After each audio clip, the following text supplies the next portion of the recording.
Hey guys, today we're going to read If I Ran the Zoo by Dr. Seuss. It's a pretty good zoo, said young Gerald McGrew, and the fellow who runs it seems proud of it too. But if I ran the zoo, said young Gerald McGrew, I'd make a few changes. That's just what I'd do. The lions and tigers and that kind of stuff they have up here now are just not quite good enough. You see things like these in just any old zoo. They're awfully old-fashioned. I want something new. So I'd open each cage, I'd unlock every pen, let the animals go and start over again.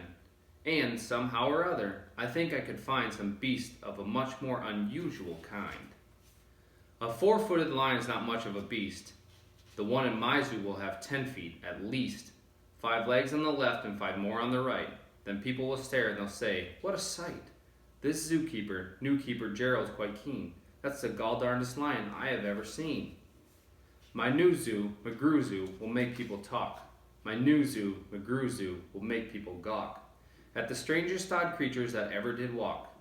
I'll get for my zoo a new sort of a hen, who roosts in another hen's topknot, and then another one roosts in the topknot of his, and another in his, and another in his, and so forth, and upward and onward. Gee whiz! But that's just a start. I'll do better than that. They'll see me the next day in my zookeeper's hat, coming into my zoo with an elephant cat. They'll be so surprised they'll all swallow their gum. They'll ask when they see my strange animals come, where do you suppose he gets things like that from? His animals all have such very odd faces. I'll bet he must hunt them in rather odd places. And that's what I'll do, said young Gerald McGrew. If you want to catch beasts you don't see every day, you have to go places quite out of the way. You have to go places no others can get to. You have to get cold and you have to get wet too. Up past the North Pole where the frozen winds squeal, I'll go and I'll hunt in my Skegel-mobile and bring back a family of what do you know, and that's how my new zoo, McGrew Zoo, will grow. I'll hunt in the mountains of Zamba-Matant with helpers who all wear their eyes at a slant and capture a fine fluffy bird called a bustard, who only eats custard with sauce made of mustard, and also a very fine beast called a flustered, who only eats mustard with sauce made of custard. I'll catch 'em in caves and I'll catch 'em in brooks. I'll catch 'em in crannies and I'll catch 'em in nooks that you don't read about in geography books. I'll catch 'em in countries that no one can spell, like the country of Matafa Patafa Pel. In a country like that, if a hunter is clever, he'll hunt up some beasts that you never saw ever. I'll load up 5 boats with a family of jotes, whose feet are like cows but wear squirrel skin coats, and sit down like dogs but have voices like goats, excepting they can't sing the very high notes. And then I'll go down to the wilds of Nantucket and capture a family of lunks in a bucket. Then people will say, no, I like that boy heaps. His new zoo, McGrew Zoo, is growing by leaps. He captures them wild and he captures them meek. He captures them slim and he captures them sleek. What do you suppose he'll capture next week? I'll capture one tiny, I'll capture one cute. I'll capture a deer that no hunter would shoot. A deer that's so nice he could sleep in your bed if it weren't for those horns that he has on his head. And speaking of horns that are just a bit queer, I'll bring back a very odd family of deer. A father, a mother, 2 sisters, a brother, whose horns are connected from one to the other, whose horns are so mixed up they can't tell them apart, can't tell where they end and can't tell where they start. Each deer's mighty puzzled he's never yet found if his horns are hers or the other way round. I'll capture them fat and I'll capture them scrawny. I'll capture a scraggle-foot mulligatawny, a high-stepping animal fast as the wind, from the blistering sands of the desert of Zinde. This beast is the beast that the brave chieftains ride when they want to go fast to find some place to hide. A mulligatawny is fine for my zoo, and so is a chieftain. I'll bring back one too. In the far western part of southeast North Dakota lives a very fine animal called the iota, but I'll capture one who is even much finer in the northeastern west part of South Carolina. When people see him, they will say, now by thunder, this new zoo, McGrew Zoo, is really a wonder. Most beasts are quite friendly, but still, in some lands, some beasts are too dangerous to catch with bare hands. For those that are ugly and vicious and mean, I'll build a bad animal catching machine. It's rather expensive to build such a kit, but with it a hunter can never get bit.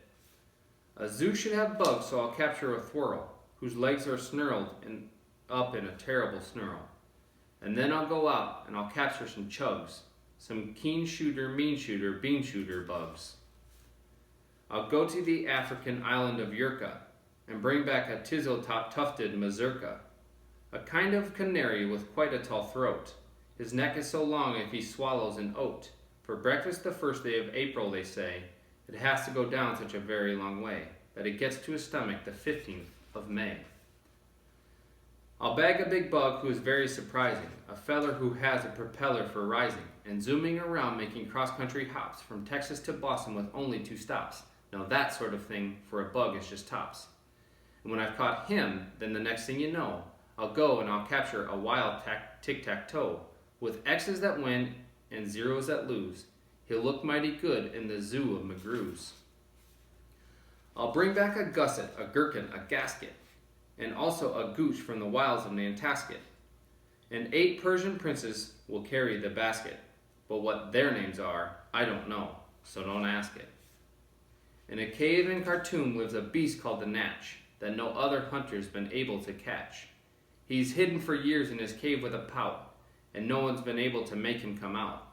But I'll coax him out with my wonderful meal that's cooked by my cooks in my cooker mobile. They'll fix up a dish that is just to his taste, 3 chicken croquettes made of library paste, then sprinkled with peanut shucks, pickled and spiced, then baked at 600 degrees, then iced. It's mighty hard cooking to cook up such feasts, but that's how the new zoo, McGrew Zoo, gets beasts.